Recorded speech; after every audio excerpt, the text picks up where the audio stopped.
Mabuhay ang ating mga OFW kahit saan mang sulok ng mundo.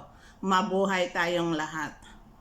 Ngayon guys, reminders ko lang ito sa ating lahat na mga OFW na kung sakali kayo ay umuwi ng bansa natin, ay kailangan maging aware kayo, handa kayo, para kung sakali man na mangyari sa inyo yung nangyari sa ating kababayan na umuwi ng Pilipinas recently, ay handa kayo.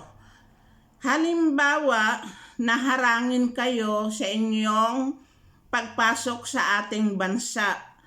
Ang gagawin ninyo ay mag-video kaagad kayo. Videohan ninyo yung mga tao nga nagharang. Videohan ninyo pati pangalan nila, nameplate, mukha nila. Huwag kayong makipag-usap or magsagot sa kanila na hindi ninyo binibidyo para mayroon kayong katunayan, mayroon kayong evidence, at hindi lang kayo nakipag-usap sa multo. Kasi hindi natin nakikita ang mukha, at least pwede natin matukoy kung sino yung mga taong ganon. Kailangan gawin natin yon, tulong natin sa ating bansa at sa ating kapwa at sa sarili natin. Kaya mga kababayan, paalala ko sa inyo, once na pumasok kayo ng bansa, huwag ninyong ipagkatiwala kahit kanino ang inyong luggage, ang inyong hand carry, or maging ang inyong private shoulder bag. Kung gusto nila na buksan ang inyong gamit, kayo ang magbukas. Huwag ninyong ipagkatiwala sa kanila dahil pwede kayo na masangkot o pwede kayong mataniman ng mga krimen, kagaya ngayon sa itong problema ng bansa natin, parte sa drugs. Hindi natin alam yon na malay natin pag binuksan nila, mayroon nang nakaipit sa kanila na drugs. Di ipasok doon sa gamit mo. Di ikaw ang naipit ngayon, magkagastos ka pa at malamang na mapreso pa kayo. Kaya maging aware kayo mga kababayan, aware kayo. Huwag kayong magtitiwala. Huwag ninyong iiwan ang inyong luggage sa kapwa natin Pilipino na hindi ninyo lubosang kilala. At kahit pa nga minsan, lubosan nating kilala, ay iyon din ang magtraidor sa atin. Real talk lang mga kababayan, huwag kayong masyadong kampante. Hindi lang ito para sa isang tao, kundi para sa ating lahat. Diba?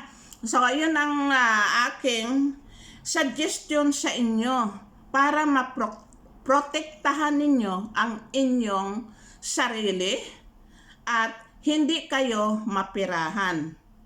Alam ninyo na once na kayo ay nasangkot or na-involve kayo sa tinatawag nitong drugs, alam ninyo lahat ng mga businesses ngayon sa atin, ang major business ay drugs. Kaya huwag na huwag kayong magtiwala at habang kayo ang kumuha ng mga gamit ninyo, ilapag ninyo, kasama ang inyong video, yung mga tao nga nag-attach ng gamit ninyo, videohan ninyo yon para alam ninyo kung anong laman ng kamay niya. Huwag ninyong ipagkatiwala. Kayo mismo ang maglapag ng gamit ninyo, kunin ninyo sa bag ninyo kung gusto nilang ipakuha. Huwag na ipagkatiwala mo sa kanila. Ginaulit-ulit ko ito mga kababayan kasi para hindi tayo mapunta sa boiling water. Nagsisikap kayo, nagtatrabaho kayo dyan. But Alam ninyo, sa kahirapan ng mga tao sa atin, kahit mga empleyado sila yan ng gobyerno, iyon ang number 1 nga gagawa ng kalukuhan against sa atin na mga naghihirap sa ibang bansa. Tayo, naghihirap tayo para makaraos ang pamilya natin. Sila, nandyan sila, pero is not enough ang income nila. Kaya gumagawa sila ng sideline. Kung makalusot sila, makapera sila. But huwag ninyong ipagkatiwala ang buhay ninyo, ang pagkatao ninyo sa kanila. Dahil basta sila ay employee ng administration. No, ilagay natin sa isipan natin yan, mga kababayan, na wala na tayong mapagkatiwalaan dahil mismo ang gobyerno natin hindi makasave sa atin yan, hindi yan makatulong. Wala tayong matakbuhan ngayon. Kaya isipin ninyo ang sarili ninyo, ang security ninyo, ang ebidensya ninyo. I-record ninyo lahat ng kilos once na kayo ay nasa posisyon na yan or nasa lugar na yan na kayo ay gustong tingnan or i-control nila ang inyong mga dala-dala. Kagaya sa nangyari, mabuti lang yung ating isang kababayan ay meron siyang video, but it's not enough yung video niya kasi hindi niya alam kung sino yung mga kausap niya. Kailangan videohan yung mukha niya habang nakipag-usap kayo, tingnan ninyo sila sa mata. Eyes to eyes ang tingin ninyo sa kanila at may video kayo, kuhaan ninyo ng nameplate. Ayan, inuulit-ulit ko na yon sa inyo mga kababayan. Hindi naman masasabi natin na smart tayo. But ang masasabi ko sa inyo, protection ninyo sa sarili ninyo. Huwag kayong magtiwala. Lahat ng gamit ninyo, huwag ninyong ipagkatiwala sa kanila kasi personal belongings ninyo yun. Kagaya niyan, kung may dala kayong gadgets at bago, ayun nga, good suggestion naman ng ating OWA na si Arnel Ignacio na kailangan i-declare. At huwag kalimutan kung ano ang sitwasyon ninyo, OFW, residents. Huwag ninyong kalimutan yan kasi naghahanap lang sila ng butas para kayo ay matiklo. Alam niyo yung matiklo, mailagay kayo sa boiling water para mapunta kayo critical na situation at pababayarin kayo. Or else gusto nila i-confiscate nila ngayon. Kung hindi ka magbigay ng pera, hindi mo makuha. But tama yung ginawa ng ating kababayan na hindi niya iniwan at ayaw niyang, hindi siya umalis na para iwanan lang yon, para okay lang. Never kayong magbigay kahit 5 centavos sa kanila. Not unless kung documented at nakaharap kayo sa real official.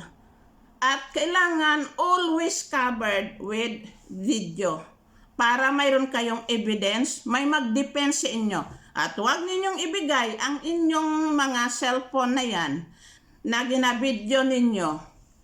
Wala silang karapatan na harasin kayo. Pag kinuha nila, minsan hindi natin alam. Minsan bigla nilang hatakin yung cellphone nyo. Mag-extra lagi kayo ng cellphone. At para mayroon kayong maisunod, magsalita kayo. Pero huwag lang kayong magsigaw. Huwag kayong magalit.